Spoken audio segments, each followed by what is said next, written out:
गर्भाधान संस्कार के दौरान हमने जो जो चीज़ें थी, सावधानियां थी, उनके विषय में जान लिया। लेकिन जब प्रेगनेंसी कंसीव होगी उसके बाद क्या क्या सावधानियां रखनी हैं, क्या क्या चीज़ें विशेष हैं, इसके बारे में रह गया था। काफ़ी कमेंट आए हैं और साथ ही साथ नक्षत्र के विषय में, यानी कि मेरे पास कमेंट आए हैं कि पुत्र प्राप्ति के लिए या पुत्री प्राप्ति के लिए कौन कौन से वो नक्षत्र हैं जिनमें आपने संबंध बनाने चाहिए। तो महाराज जी आपको नमन है, और आपके जो मतलब इतनी डीप आपने जो चीज़ें बताई थी उसके लिए तहे दिल से धन्यवाद दोबारा करते हैं आपको। और अब जो ये प्रश्न है इनका उत्तर हमें दीजिए। आपका प्रश्न है नक्षत्र कितने हैं, उनके नाम क्या हैं, तो इस विषय में बताइए जी। नक्षत्र जो होते हैं वो 27 प्रकार के होते हैं जी, इसमें अनेक प्रकार के नक्षत्र हैं। और गर्भाधान संस्कार में पुत्र प्राप्ति के लिए जो नक्षत्र हैं वो नक्षत्र श्रवण, हस्त, अनुराधा, मूल, रोहिणी, स्वाति, शतभिषा, उत्तरा भाद्रपद, उत्तराषाढ़ा और उत्तरा फाल्गुनी जी, ये 10 नक्षत्र हैं पुत्र प्राप्ति के लिए उपयुक्त नक्षत्र हैं जी। अच्छा महाराज जी एक बात बताइए, ये जो साधारण व्यक्ति हैं उनको तो इस विषय में नहीं पता, तो उनको कैसे पता चलेगा कि किस समय कौन सा नक्षत्र चल रहा है? कोई प्रमाण, कोई कैलेंडर या कहीं फोन से कैसे पता चलता है? हाँ, ये जब आप कैलेंडर उठाएंगे तो कैलेंडर में शो होता है। एक तो आपकी तिथि शो होती है जी, तिथि के बाद नक्षत्र लिखा हुआ था और नक्षत्र के साथ उसका समय भी लिखा हुआ था है, किस समय से किस समय तक, किस समय से किस समय तक है। पहले नक्षत्र आएगा, जैसे हस्त नक्षत्र है, उसके बाद लिखेगा कि 5 बजे तक हस्त नक्षत्र है या 5:14 तक हस्त नक्षत्र है। ये हर कोई भी सिंपल हिंदी कैलेंडर पे आपको ये दिखाई पड़ेगा। तो फिर अब जो पीछे चर्चा हुई थी उसको एक बार थोड़ा सा देख लेते हैं। यानी कि आपने बताया था बृहस्पतिवार, रविवार, 2 दिन आपने बताए थे बिल्कुल शुभ हैं गर्भाधान संस्कार के लिए। एक दिन और होता है वो बुधवार, लेकिन बुधवार को वैसे जब आपत्तिकालीन मर्यादा हो, समय हो कि जब हमको नक्षत्र भी अच्छा मिल रहा है, जब हमको तिथि भी अच्छी मिल रही है, जब हमको दिन भी अच्छा मिल रहा है, लेकिन उसमें वार जो है वो ठीक नहीं हो रहा है, तो शनिवार और मंगलवार को तो त्याज्य करना ही है, ये तो निषिद्ध है ही। लेकिन उसमें आप कम से कम आप बुधवार ले सकते हो, क्योंकि शुक्रवार और सोमवार जो है ना कन्या प्राप्ति के लिए बहुत शुभ माने गए हैं जी।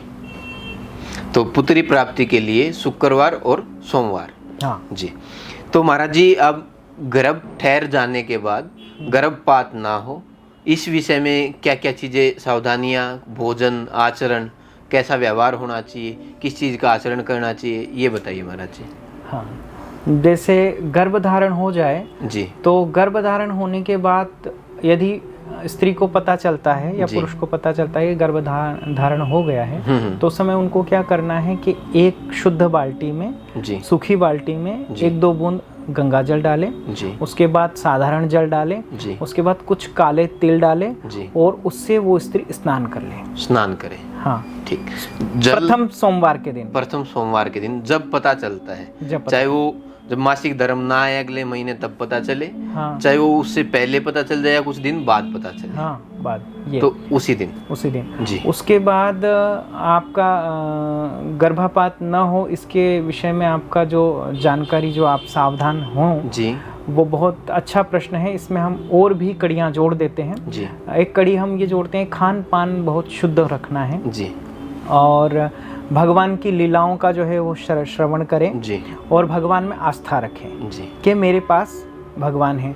मोर का पंख जो है वो अपने सिरहाने रख सकती है जी। श्री ठाकुर जी का कोई ऐसा वस्त्र, परित्यक्त वस्त्र जो है जी, या फिर कोई नंद उत्सव का वस्त्र हो गया जी, या श्री ठाकुर जी के अभिषेक के बाद जो उनका हल्का एक वस्त्र पहनाया जाता है कॉटन का, जो उनको पहना के ही उतारा जाता है और वो हल्का होता है, उसको सिरहाने रख सकते हैं। फिर उसके बाद जो है वह स्त्री जो है सोने का पानी पी सकती है। सोने का पानी यानी कि लोटे में सोना डाल के और उसको पानी से भर के रख दें। हाँ, और सुबह के समय उसको पी लें, सुबह के समय। अब इससे इसके साथ साथ जैसे सबके पास तो सोना नहीं भी हो सकता है ना, तो उसके अलावा आप शुद्ध चंदन की लकड़ी कहीं न कहीं आपको मिल जाएगी, हर एक मिल जाएगी। जैसे जहाँ चाह है वहाँ राह है ना, तो शुद्ध आपको चंदन की लकड़ी मिल जाती है। यदि उसको डीप करके आपको रात भर रहे और सुबह सुबह खाली पेट जितना आप उस जल को पी सकते हो, जैसे 1.25 किलो जल रख लिया या 2.5 लीटर जल रख लिया,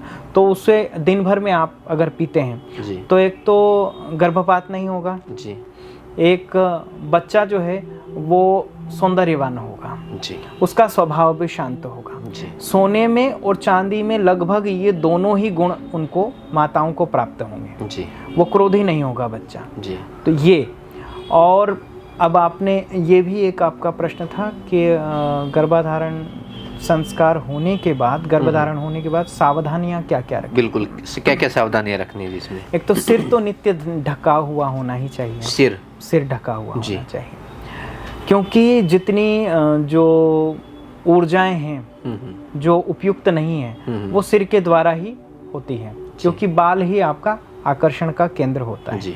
बाल बंधे हुए होने चाहिए और रात्रि में निवस्त्र होके नहीं सोना चाहिए। यदि कोई स्त्री निवस्त्र होके सोती है रात्रि में तो बच्चा अबनॉर्मल पैदा हो सकता है जी, और बुद्धि उसकी मंद हो सकती है जी। तो इतना सावधान होना ही चाहिए जी। उसके बाद यदि भोजन है तो भोजन न तो बहुत तीखा हो जी, भोजन न तो बहुत ज़्यादा आपका फीका हो कि बिल्कुल फीका ही रह गया है, तो वो बराबर मात्रा में और संतुलित मात्रा में वो होना चाहिए जी।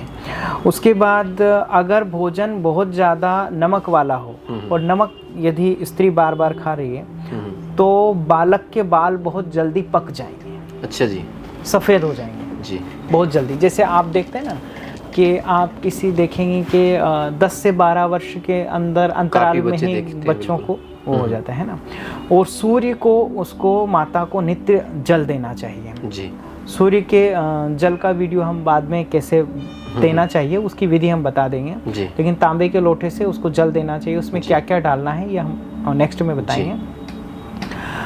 सूर्य को जल देने से उसको नेत्र विकार नहीं होंगे जी। तो सूर्य जो है वो नेत्र का पक्षधर है जी।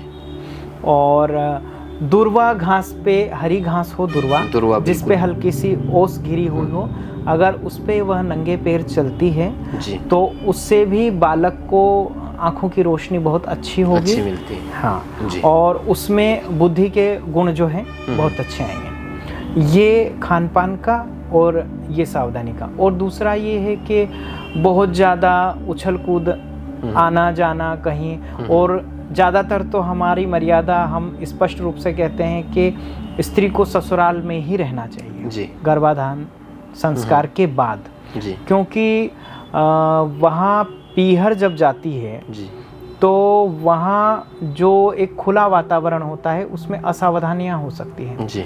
किंतु यहाँ इनके पितरों की कृपा जी, इनके कुल देवताओं की कृपा जी उस पे होती है। दूसरा जो है यहाँ का वातावरण ऐसा होता है कि वो सुरक्षित रहे, क्योंकि हम स्पष्ट रूप से यही कह ही देते हैं सोशल मीडिया पे कि पुरुष जो है वो नमक का बोरा है जी। उसको बाहर चौरे में कहीं रख दो, उसको कोई उठा के नहीं ले जाएगा जी। माताएं जो हैं, हमारा स्त्री वर्ग जो है वो रत्न है जी, और रत्न को कहीं भी ऐसे नहीं रखते हैं जी। हालांकि वर्तमान समय जो उच्छृंखल स्वभाव वाली स्त्रियां हैं जो अति आधुनिकता को अपना श्रृंगार मानती है, ऐसी स्त्रियों को ये बातें न तो पसंद आती है न इन बातों को स्वीकार करती है। लेकिन सनातन जो धर्म है उसमें हमारे जो श्री राम भगवान हैं पहले वे चलते हैं, भगवती श्री सीता महारानी बीच में चलती हैं, श्री लक्ष्मण जी बाद में चलते हैं। वो इस दृष्टि से चलते हैं कि एक कांटा भी यदि लगे तो पहले पुरुष को लगे, बिल्कुल है ना।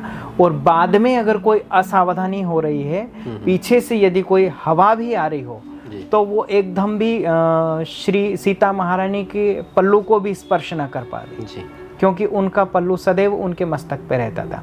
बहुत ज़्यादा पर्दा प्रथा तो नहीं थी उस समय और होनी भी नहीं थी, तो बाद में ऐसा कुछ समय आया है, उसकी चर्चा हम करना नहीं चाहते हैं, तो उससे पर्दा प्रथा आई है। किंतु मस्तक पे होना ही चाहिए पल्लू, यानी कि केश ढके होने चाहिए, केश ढके होने चाहिए। और सोते समय केश मुक्त केश न सोवे, बंधे हुए केश होने चाहिए सोते हुए। एक महाराज जी, अब क्या चल रहा है, जो आधुनिक जो साइंस कहती है कहती क्या है, जो नए नए डॉक्टर आ गए वो कह रहे हैं कि जब गर्भ ठहर गया, 6वां 7वां और 8वां महीना चल रहा है, उस समय जो पुरुष और स्त्री हैं उन दोनों को भोग करना चाहिए। लेकिन मैंने साधु संतों के श्रीमुख से सुना है कि ये निषेध है। तो इस विषय में क्या है हमारा? ठीक है, हम आपका प्रश्न समझ गए, हम बताते हैं इसका। जी। जैसे पहला तो इस वर्तमान समय का तो हमने चर्चा की ही नहीं जी।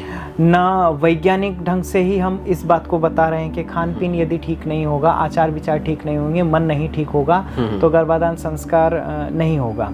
तो यदि डॉक्टर कह रहे हैं कि ऐसा ऐसा होना चाहिए और ऐसा ऐसा नहीं होना चाहिए, तो डॉक्टर ही सबसे ज़्यादा फेल हैं गर्भाधान संस्कार के उपयोग में। बिल्कुल। क्योंकि न तो वो एक प्रसव ठीक से करवा पा रहे हैं, क्योंकि पेट फाड़ देते हैं, है ना।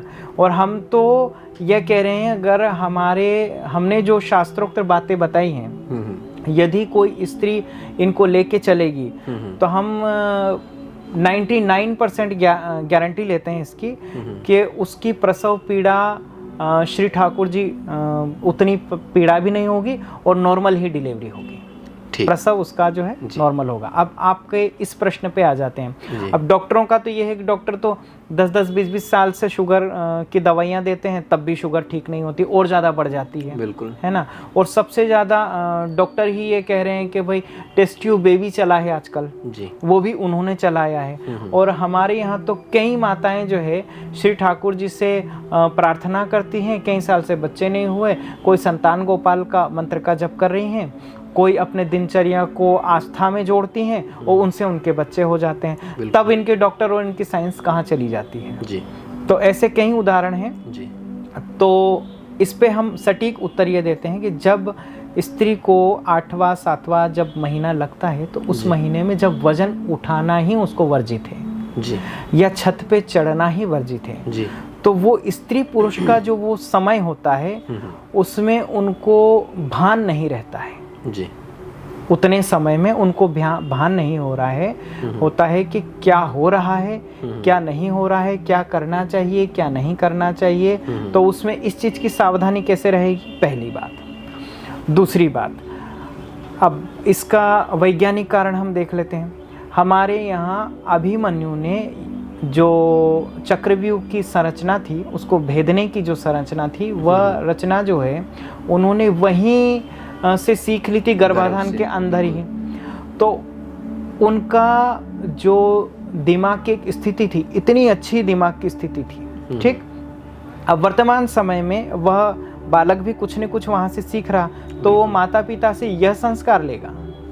तो ब्रह्मचर्य तो इसमें होना अति आवश्यक है। दूसरी बात, उसके मन का जो भाव है वो अत्यंत कोमल है और माता उसको अपने गर्भस्थ शिशु को ऐसा मानती है, पूरा ही परिवार ही उसमें जुड़ा हुआ होता है कि एक नया मेहमान, हमारे कुल का दीपक। और हमारे यहाँ विवाह जो है कोई ऐसा शोक या सज्जा के लिए नहीं किया जाता। हमारे यहाँ विवाह श्राद्ध परंपरा चले, देश को आगे बढ़ाने वाली संतति जन्म ले, कुल की परंपराएं चले, और हमारे गांव में कोई ऐसा बालक उत्पन्न हो जो नेता, अभिनेता और ऐसा कोई व्यक्ति महापुरुष बने जो इस समाज के लिए और इस राष्ट्र के लिए, इस परिवार के लिए, इस देश के लिए लाभकारी सिद्ध हो, है ना।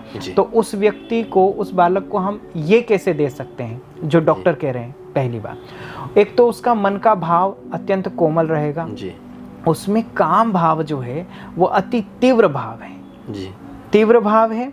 और इस अब उसका कोमल भाव, वो उस कोमल भाव पे इतना तीव्र भाव आप डाल रहे हैं तो ये मानसिक उद्विग्नता का कारण बनेगा। बिल्कुल बनेगा जी। पहली बात जी। दूसरी बात, वह इस मानसिक उद्विग्नता को ले पाएगा, वो बालक जब होगा तो अत्यधिक कामुक पैदा होगा। तो ये तो मतलब समाज के लिए बिल्कुल गलत मैसेज है।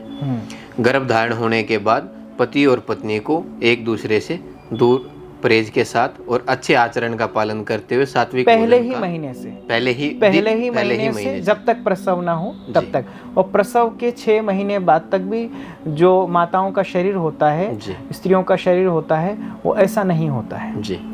तो तब तक भी बालक जो है अच्छा हो जाए जी। उसके बाद जो गृहस्थ जीवन चलता है, और हमारे यहाँ तो गृहस्थ जीवन की मर्यादा ही ये है जी कि हर चीज़ मर्यादा से चलती है। जी। आपका बहुत बहुत धन्यवाद महाराज जी, जो आपने इतनी मतलब छोटी छोटी बारीकियां जो थी उनको सुलझाया। और जल्दी मिलते हैं जी। आपके जो प्रश्न हैं वो कमेंट में डाल दीजिए। यदि अभी भी कोई प्रश्न शेष रह गया है तो एक वीडियो और आ जाएगी और उसके बाद कोई भी वीडियो नहीं आएगी इस विषय में। तो अपने जितने भी प्रश्न हैं वो सारे के सारे एक साथ ही आप बता दीजिए। हरिओम।